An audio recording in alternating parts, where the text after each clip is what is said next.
हमारे मुल्क में तो फंडामेंटल राइट्स जूरिस्प्रूडेंस अब नजरिया जरूरत जूरिस्प्रूडेंस बन गई। कानून में जो इलेक्शंस एक्ट है उसमें पॉलिटिकल पार्टीज को इस तरह नहीं डिफाइन किया गया कि पॉलिटिकल पार्टी वो है जिसके पास इलेक्शंस में एक यूनिफाइड सिंबल है। आइन कानून में तो ये नहीं है, आइन में भी ये नहीं है। लेकिन जो रूल्स बने हैं इलेक्शंस एक्ट के तहत उसमें ये लिखा गया है कि इलेक्शन कमीशन जो कैंडिडेट्स होंगे, जो रिटर्न कैंडिडेट्स होंगे, उनको एक पॉलिटिकल पार्टी तब तस्वुर करेगी जब उन्होंने एक ही सिंबल के साथ इलेक्शन लड़ा होगा। ये अगेन आइन है, आइन में भी आइन का जो ताज है, क्राउन है, क्राउनिंग ग्लोरी है, वो फंडामेंटल राइट्स है। उसके बाद आइन की बाकी प्रोविजंस आती हैं, फिर कानून आता है, फिर रूल्स आते हैं।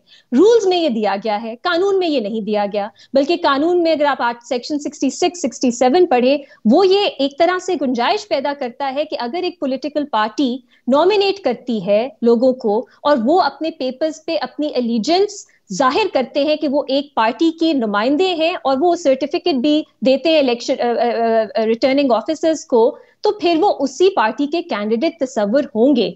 आपको अगर आप कानून पढ़ें तो आपको ये इंटरप्रिटेशन, अगर आप फंडामेंटल राइट से कंसिस्टेंट इंटरप्रिटेशन करें तो ये बनती है।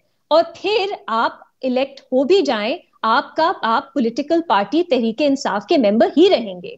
इसके अलावा जो लोग इंडिपेंडेंट्स भी अगर इलेक्ट होते हैं, उनके पास 3 दिन होते हैं, वो एक पार्टी में जा सकते हैं और फिर जो आपकी रिजर्व सीट्स है उसी की बुनियाद पे आपको मिलती हैं। लेकिन इस वक्त जो मुल्क में माहौल है, हम कहेंगे रूल जो है वो डोमिनेट करेगा, क्योंकि रूल जो इलेक्शंस एक्ट का है उसमें ये लिखा हुआ है कि पॉलिटिकल पार्टी उसको तस्वुर किया जाएगा जो एक यूनिफाइड सिंबल पे इलेक्शन जीत के लोग आए हैं। तो फिर इसलिए मैं कहूंगी अभी भी एम्बिग्विटी है, लेकिन फंडामेंटल राइट्स को सुपरसीड करना चाहिए। आपने चले सिंबल तो ले लिया, लेकिन उसके बाद जो कॉन्सिक्वेंसेस हैं वो थोड़े प्रोपोर्शनेट करें कि पार्टी को मजीद नुकसान ना हो, पार्टी के जो वोटर्स हैं उनको मजीद नुकसान ना हो। इस तरह की इंटरप्रिटेशन होनी चाहिए। लेकिन अब आप देख लीजिए इसको क्या क्या कहा जाएगा, जिस तरह की बहस आजकल, जिस तरह का डिस्कोर्स बना हुआ है, कहने पे क्या कहें, बहुत से लोग बहुत सी चीजें कहते हैं। एक और बात, छोटी सी बात मैं ऐड करूं, छोटी सी, इस कंफ्यूजन को बढ़ाने में पीटीआई का भी बहुत बड़ा रोल है।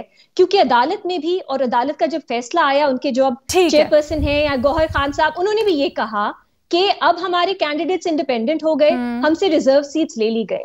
तो अब अगर वो ये दावा करेंगे कि ऐसा नहीं है, उनको भी एक्सप्लेन करना पड़ेगा कि पहले उन्होंने ये एक्सट्रीम पोजीशन क्यों ली।